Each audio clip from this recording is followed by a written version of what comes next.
On the Track is a web TV show about cryptozoology, natural history, green issues, and whatever else the team feel like making up as they go along. Enjoy.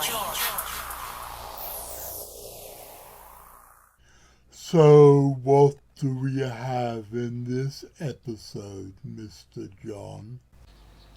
Well, Hennis, this is a very special issue because CFZ Canada's very own Dave Scott interviews a Vietnam veteran who had several encounters with the mysterious unknown primates known as rock apes. Thank you for this, David. We are very, very grateful. Enjoy. I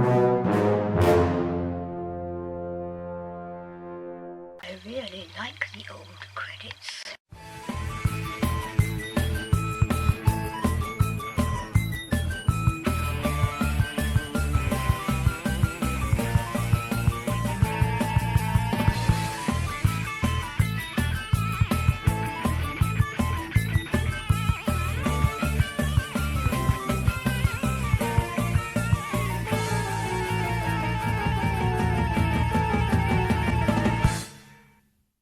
So, what's happening on this week's show then, my old mate?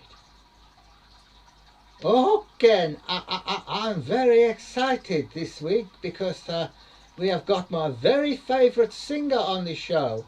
Your favourite singer? Oh, yes. And who's that? Frank Sumatra.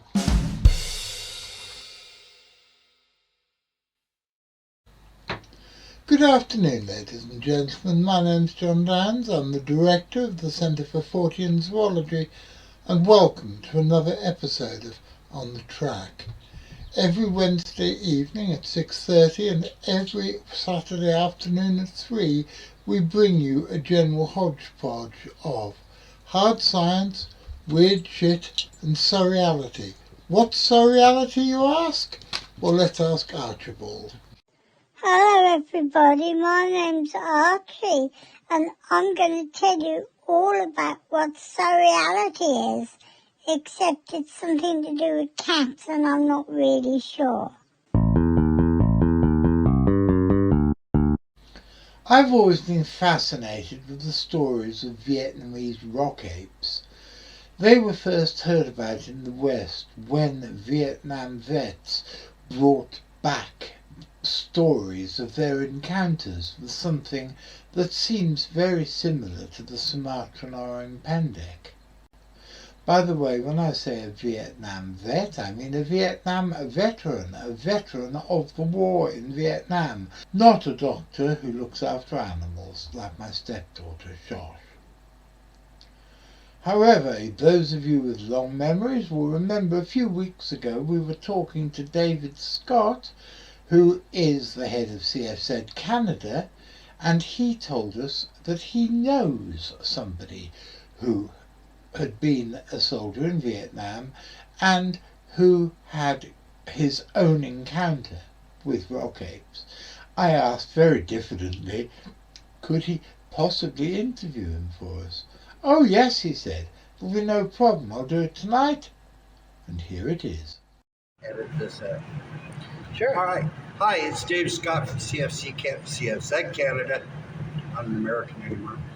I'm with George McMillan, who is a Vietnam vet, who is going to tell us a couple of stories about encounters with rock apes while he served in Vietnam with the 101st Air Cavalry. He was a chopper pilot. So, George, thank you for coming, and thanks for giving me this opportunity to talk to you about this. Now, you served in Vietnam what years? In 69 to 72. 69, 72. November 69, right to January 72. Excellent. Okay. And thank you for your service. I know you guys, especially Vietnam vets, do not get that enough. No, we did not. Yeah. We've been doing a lot of study on unknown primates and upright things. Jonathan and the gang have done quite a few expeditions into Sumatra looking for the orang pendek. It looks like they're really close. We also have a gentleman who's in Vietnam, Okay. who represents our interest in Vietnam. Is it on the border of China and Hanoi? I'm not sure where he is. I personally have not made contact with him. Jonathan was just filling me in on it the other day on Friday. Or he's just north of the Tonkin? Because if you go into the mountains up north of the Tonkin, that's where you will find them. Okay. And the Chinese also will go into the priest and literally take down their what do you call them? Oh, now I'm stuck for words. Because they had no. The mountains, they're like 600 feet, 500 feet tall. Yep. Okay, on top of the cliffs, and you only can get up there by room. Oh, okay. So So what they do is they come down, they get their food, and they go into the mountains and into the chalets. Yeah. Okay, that's where you'll find them for the with no clothing on, no nothing. But they say they see them all the time, and I have. There's a lot of reports from Vietnam vets on that. So The Vietnamese rock apes, or Ngung Roi as they call them, I'm probably pronouncing that wrong, are quite different actually from the orang pendek. Orang pendek is much smaller.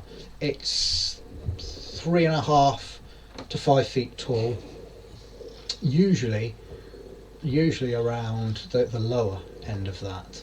Most of the witnesses are talking about a creature around 1 metre tall or so, but very bulky across the shoulders. The main difference though is in the footprints.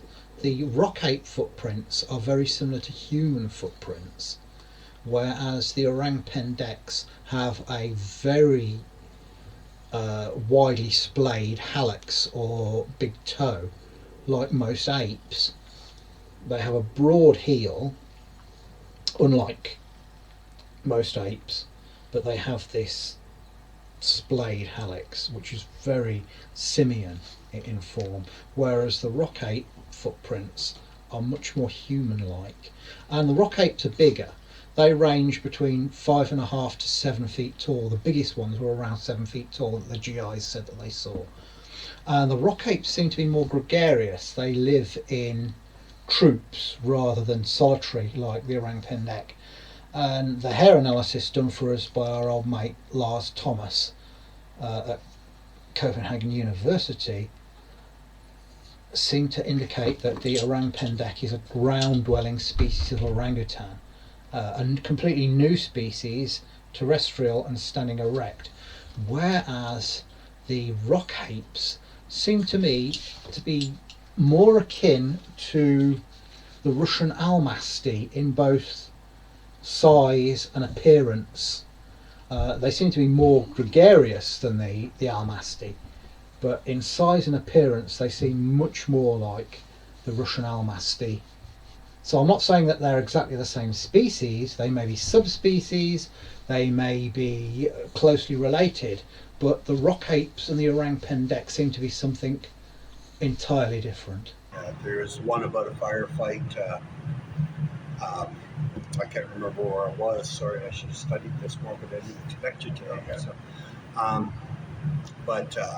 Next some time, American troops are out on patrol, and they encountered about 50 of them. And of course, they come down from the mountains. Yeah. And that's the northern mountains of China. Yeah. And they're not on the. Do they come by balloon? I'm sorry, that's a timely joke. No, they come down from the Great Wall. Yeah. And they try to climb the wall. They have been seen trying to climb the wall. There is reports of them in China. I know the Chinese government back during that time were also investigating. Yeah, exactly. But of course, we don't have access to that because the Chinese keep it to themselves. Exactly. Yeah. In the early 50s. Yeah. If you would like to. I tell you what, you get a little bit more information, and I will get a little more information on bookwork, where I was exactly where I see them. Oh, okay. Okay. Tell us about what you were doing at the time they showed up, the first account. The first one, we were in a firefight in Longdon. Okay. We were coming out of the bush, and they were just coming out of the trees. And that's where we first located them in the first stretch. Now, there was dead because I flew a wasp, and I was bringing dead bodies out of ours, and I was bringing dead bodies out of theirs. We traded all the way down to Saigon from Nam Dinh to Nam Su and out of Frank Valley. And Frank Valley was overtaken at least 7 times that I know of.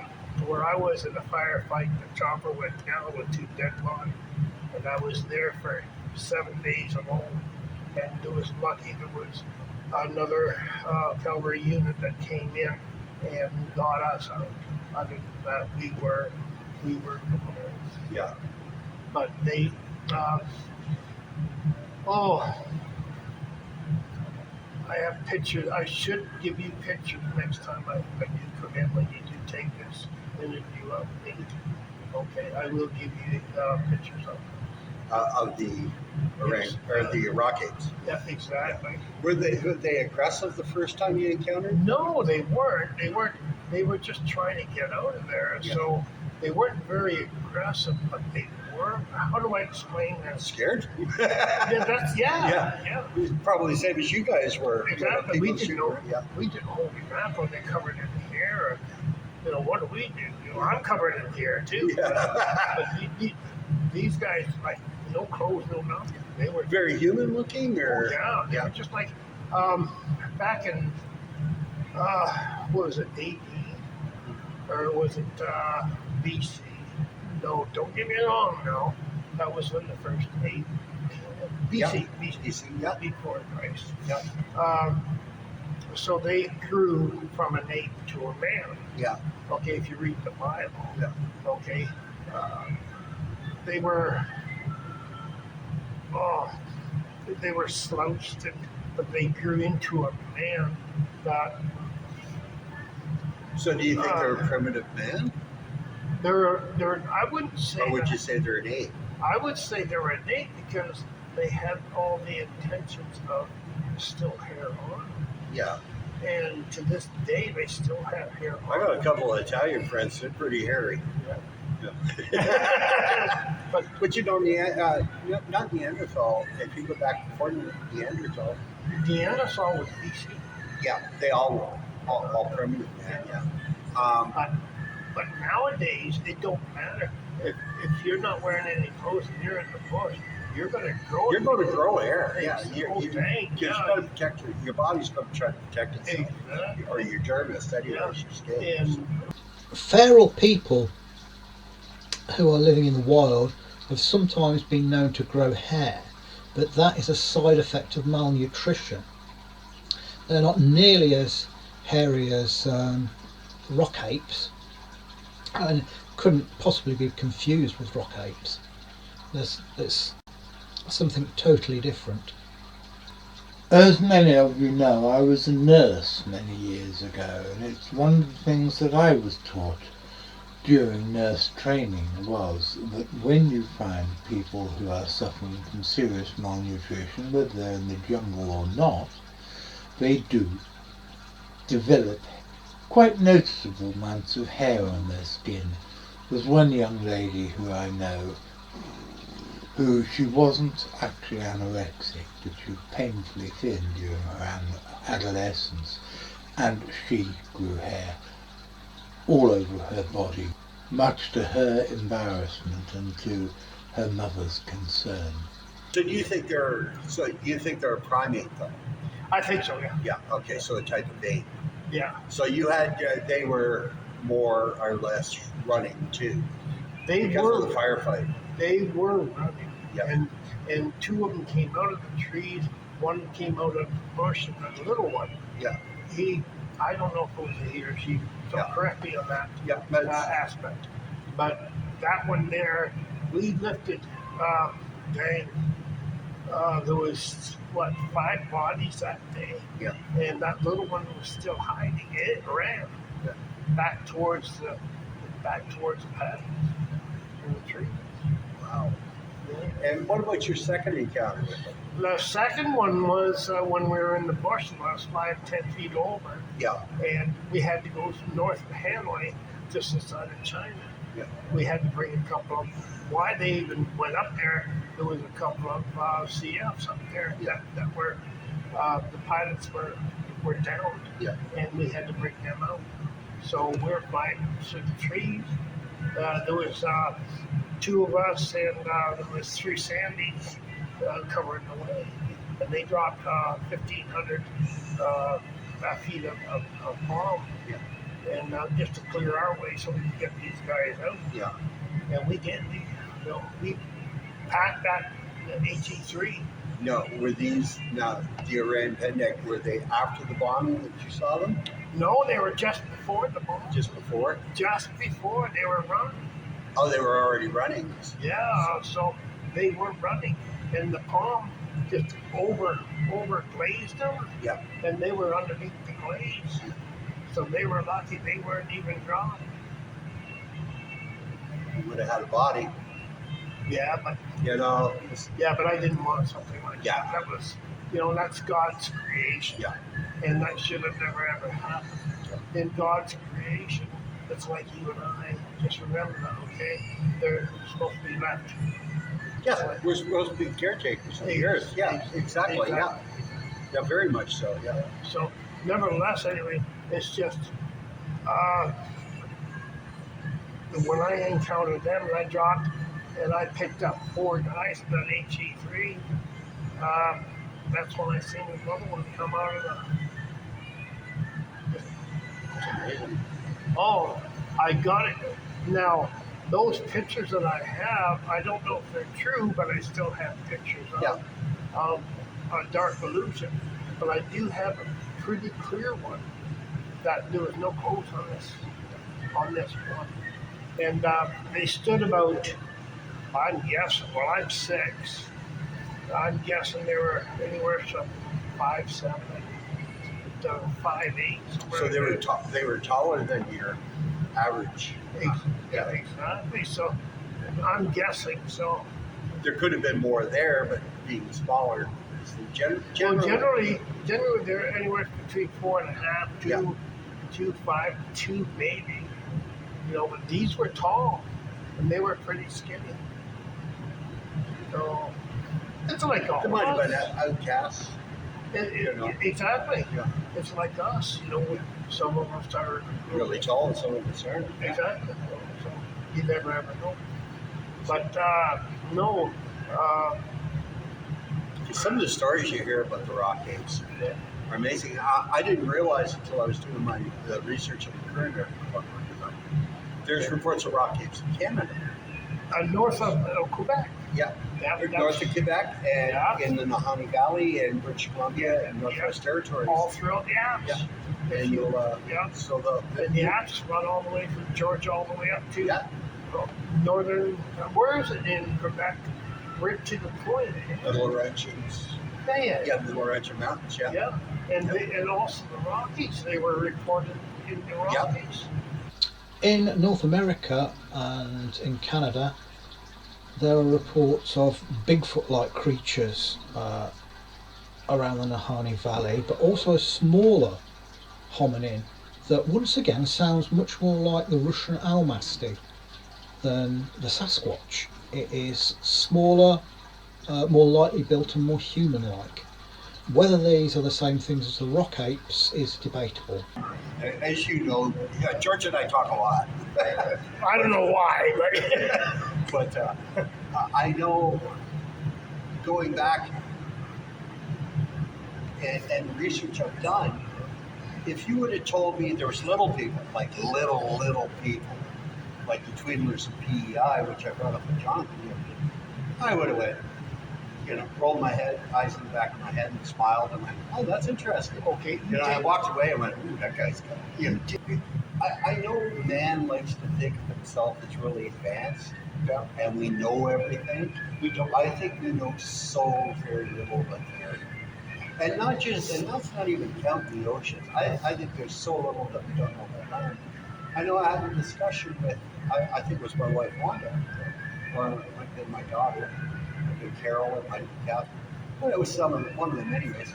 But we were discussing the U.S. We were discussing Bigfoot at the time and the amount of sightings. And she and I think it might be, I can't remember what it was. It's irrelevant anyways. Bigfoot was But America, everybody thinks, well, America is full of people. It's not. There is so much open space. I lived down there for 15 years. We go to conferences and that, but we wouldn't fly. We would drive so we could see America. And the wide open expanses that America still has rivals Canada. Now, Canada's a lot bigger, so there's a lot of places you're not going to just. I'm sure there's land in Canada that no man has ever stuff like this. And I'm also thinking the same in the United States. You still have friends in Vietnam. Yeah. Do any of them have a violent or an encounter with rock apes and standoff? One has. I kind of believe him because he was left out on the field from. If you want to support us and help us make more content like these, please press like, subscribe, follow our Facebook page and check out our Patreon. And as the ghost of Joe Strummer, who's an ever more regular visitor to my little studio, wants me to remind you, always press the notification bell, or else you won't be told when the next show's going to be. And that would be an awful pity, wouldn't it? And so, ladies and gentlemen, here we are at the end of another episode. I want to say a big, big thank you to everybody but for whom blah, blah, blah, particularly my lovely housekeeper, Miss Judy, who is... She's just come here and she's just given me... Look what she's given me. She's given me crispy things. And she's given me whole grain nibbly things. She's a wonderful lady.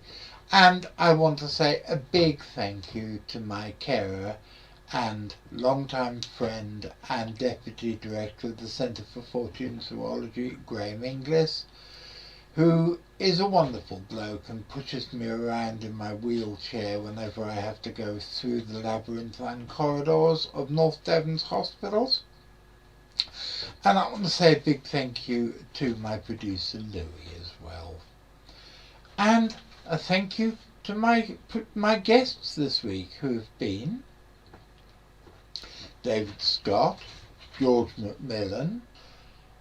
And so, ladies and gentlemen, I'll be back on Wednesday at 6:30. What are we going to be talking about on Wednesday at 6:30? I have no idea, because I haven't thought about it yet. But it's as likely to be a book review of some kind. And what's it going to be next Saturday? I've got no idea of that either, but we'll get there, because like it says in the Bible, I think it's the Bible, sufficient unto the day is the evil thereof. So, I'm going to be back on Wednesday, and if I'm back, are you ready, Mr. McCrinnan? If I'm back on Wednesday and you're there, I'll be seeing you.